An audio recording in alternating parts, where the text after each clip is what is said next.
안녕하세요, 메시입니다. 그럼 2월 16일 UEFA 유로파 컨퍼런스 리그 경기 일정입니다. 하나하나 다 분석해 드릴 테니 고정 댓글 잊지 마시고 그럼 할 경기부터 하나하나 살펴보자고. 첫 번째 경기는 슈투름 그라츠 vs 브라티슬라바 경기야. 슈투름 그라츠는 브라타슬라바가 까다로운 상대라는 점은 변함이 없다. 전반적으로 주도권을 확실히 잡지 못하는 상황에서는 박스 타격이 잘 안 되는 모습이 강했는데 브라티슬라바가 득점력은 몰라도 강호를 상대로 버티는 능력을 꽤 보여주었다는 점은 상당히 부담스러울 수 있을 것. 이 상황에서는 보빙의 결정력에 많은 것을 의존해야 하는데 그 보빙도 상대의 견고함을 홀로 뚫어내는 기량은 잘 보여주지는 못했다. 브라티슬라바는 브라티슬라바도 카브리치에게 공격에서의 높은 비중을 두는 원맨 팀에 가까운 모습이다. 물론 리를 상대로 1-1로 비기는 등 상대와의 중앙 싸움이나 수비력에서 높은 점수를 줄 이유는 있는 상황이기는 하지만 득점력에서의 기복이 결국 조 2위라는 아쉬운 성과로 이어진 것도 사실이라고 볼 여지는 있을 것으로 본다. 일단 상대의 득점력을 커버하는 것을 1차적으로 기대해 볼 수 있을 것. 그래서 내 생각은 브라티슬라바가 적어도 비비는 상황에서는 좋은 면모를 보여줄 수 있을 것으로 보이기는 한다. 리를 상대로도 아주 밀리는 상황은 아니었던 양상. 물론 원맨팀의 한계를 공격에서 보여주고 있는 상황이라서 일반 승은 리스크가 있는 상황이고 언더 투처와 원정팀의 핸디 승리를 점치는 것을 추천할 수 있을 것 같은 상황. 전력 분석 보시면서 다음 경기 가보자고. 두 번째 경기는 몰데 vs 레기아 바르샤바 경기야. 최근 몰데 팀은 몰데가 UEL에서 잘한 전력이라고 하기는 어려울 듯하다. 꼴찌로 일찌감치 떨어진 해켄만 2번을 잡아냈을 뿐. 일단 상대의 점유를 제대로 방해한 모습은 아니었고 오픈 플레이에서도 해켄을 상대로만 빛을 발휘했을 뿐 세트피스에 대한 의존도가 매우 높았던 것이 사실이었다. 레기아가 오히려 강호들을 상대로 보여준 저력이 더 인상적이었다고 판단할 근거도 충분할 듯. 레기아는 원정에서 빌라나 알크마르 같은 상위 전력을 상대로는 졌지만 그렇다고 해서 무기력한 모습은 아니었다. 오히려 알크마르와 빌라를 이긴 경기를 치르기도 하는 등 저력이 상당히 괜찮은 모습. 점유가 낮아진 상황에서도 공을 박스 안으로 투입하는 상황에서는 우시가 보여주는 득점력이 제법 괜찮은 모습. 리그나 유럽 대항전에서 상위 전력을 잘 커버하는 모습은 아니었지만 몰데가 보여준 경기력이 상위 전력이라고 볼 여지는 크지 않다. 그렇기 때문에 레기아가 기선을 어느 정도 제압을 해도 이상하지는 않을 듯. 몰데가 해켄 전 정도가 아니면 수비나 공격이나 그다지 인상적인 모습은 아니었다. 오히려 빌라나 알크마르 같이 강호들을 상대로 보여준 것이 있는 레기아가 무대는 다르지만 더 인상적인 면모를 많이 보여주었다고 해도 과언은 아닐 것.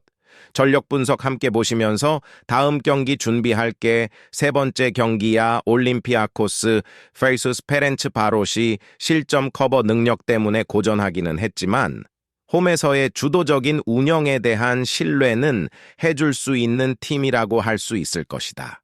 주도적인 운영에는 웨스트햄이 패배를 기록하기도 했고 프라이부르크도 난전을 허용하는 등 올림피아코스의 중앙을 거치는 빌드업이나 정교함이 홈에서는 꽤 잘 통하는 양상으로 이어지는 경우가 잦은 모습이다.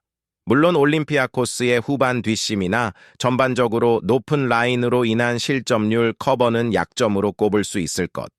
페렌츠 바롯시가 리그에서는 주도적으로 페이스를 이어가는 양상이나 점유를 크게 내줄 수밖에 없는 피오렌티나를 상대로도 2무를 기록하는 등 속공 상황에서의 화력이 아주 떨어지는 유형은 아니다. 다만 공격권을 상대에게 주는 경우에는 리그에서도 상당히 수비가 고전하는 양상이 짙다는 점에는 감안해야 할 텐데 올림피아코스의 성향과 결부지으면 상대에게 주도권을 내주는 상황에서의 결과는 장담하기 어렵다. 오버 2.5 양상에서 홈팀이 승리를 기록하는 것을 상정할 수 있을 것이다. 홈에서 주도적으로 가는 상황에서는 올림피아코스가 상위 전력을 상대로도 저력을 잘 보여주던 편. 물론 속공 상황에서의 페렌츠 바로쉬의 기량과 후반전 약점이 올림피아코스의 아킬레스건임을 감안한다면 기본적으로는 난전을 생각해야 옳을 것이다. 전적 통계 함께 보시면서 마지막 네 번째 경기 준비하겠습니다. 그럼 마지막 경기, 네 번째 경기 시작해볼게. 생질루아즈 베이스 프랑크푸르트 경기 시작합니다.